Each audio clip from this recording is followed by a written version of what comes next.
Don't forget to like and subscribe. Hello there, the Duff. Designated ugly fat friend. That's what it's, whatever the acronym. What is that word I'm thinking about? What is that word? Where every single letter actually has a word that it's meaning. Yeah, the Duff, a designated ugly fat friend. That's what it stands for.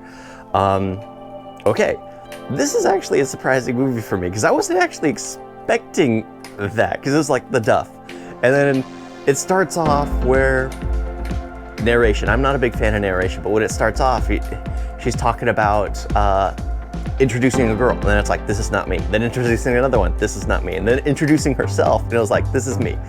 I'm their friend. And it's like, this doesn't sit right. This seems off. But that's the thing, it's just like, that's more like reality, where pairings don't always sit right. Because they were basically when she's narrating everything, she's talking about how jocks are also gamers, geeks rule the world, all this kind of stuff, all this random stuff. It's like, yeah, but that's more realistic, where everyone does a bit of everything, and sometimes they hide things from other people because they don't fit in that crowd. And she's all in this pair with apparently two very attractive women, or girls, or I don't know. I guess it's high school. I can never tell. High school. And so girls, it is just like, the whole thing is finally brought to her attention where she's the Duff. She's the designated ugly frat friend. So she gets angry about it. And the person who tells her that is apparently a boy who used to be a childhood friend, but he matured into being an attractive man, where she basically became a Duff. And he basically points out the fact that she's the gatekeeper for her hot friends.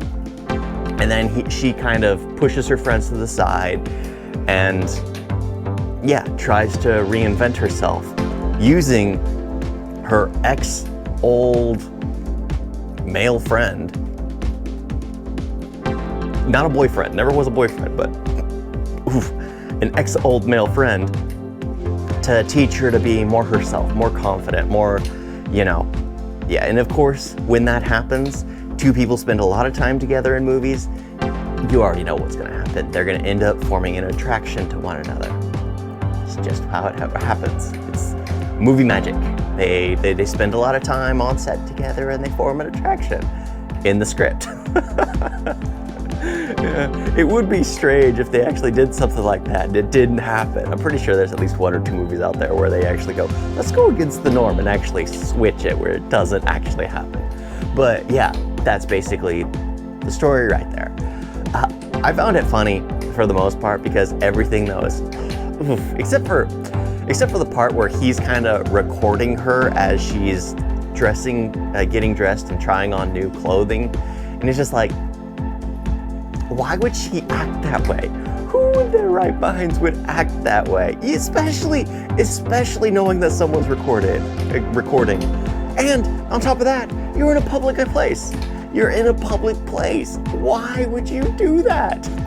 Yeah, but other than that, I mean, I was having fun with it because it was just like, everything they mentioned reminded me of like, college really, because that's where I was in situations of like, yeah. I remember having a discussion with somebody and he was like, talking about how he hates I'll just say unattractive women.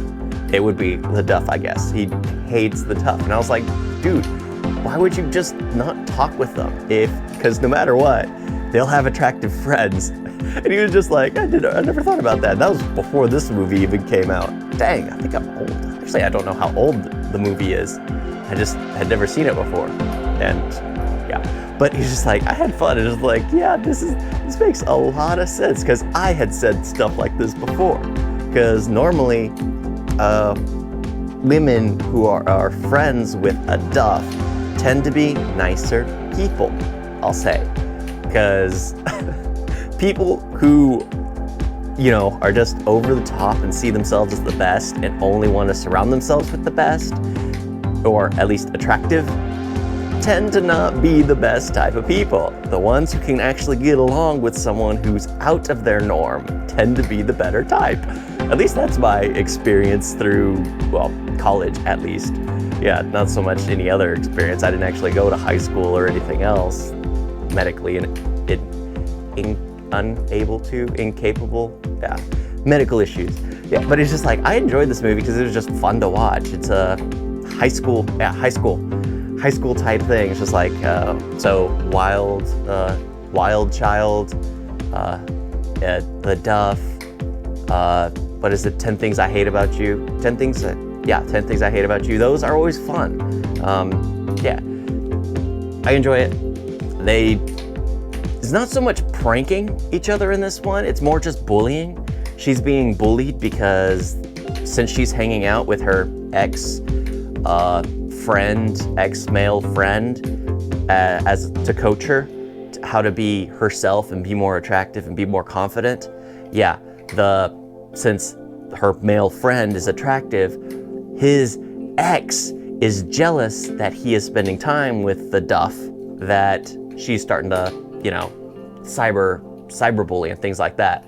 So there's a lot of extra stuff going on, and it's just like this.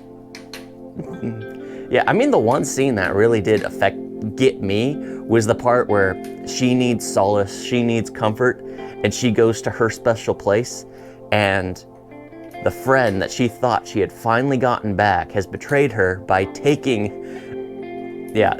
someone to that special place to make out. And it's just like, yeah, that's just not right. That's crossing the line. That's uncalled for right there.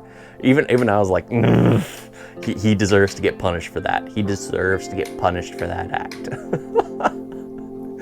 Oh yeah, I enjoyed the Duff. Yeah, I enjoy the Duff quite a bit. Just because it was a fun watch. It was comedic. It was more realistic for the most part. I mean, including cyberbullying, including all this stuff. Yeah, a bit of it was like the only thing that was what she was cyberbullied on, let's just say, was the only thing that wasn't realistic, very realistic at all, really not down to earth. It was way over the top. Still a great movie. Thank you all for watching. Talk to you next time. Toodles.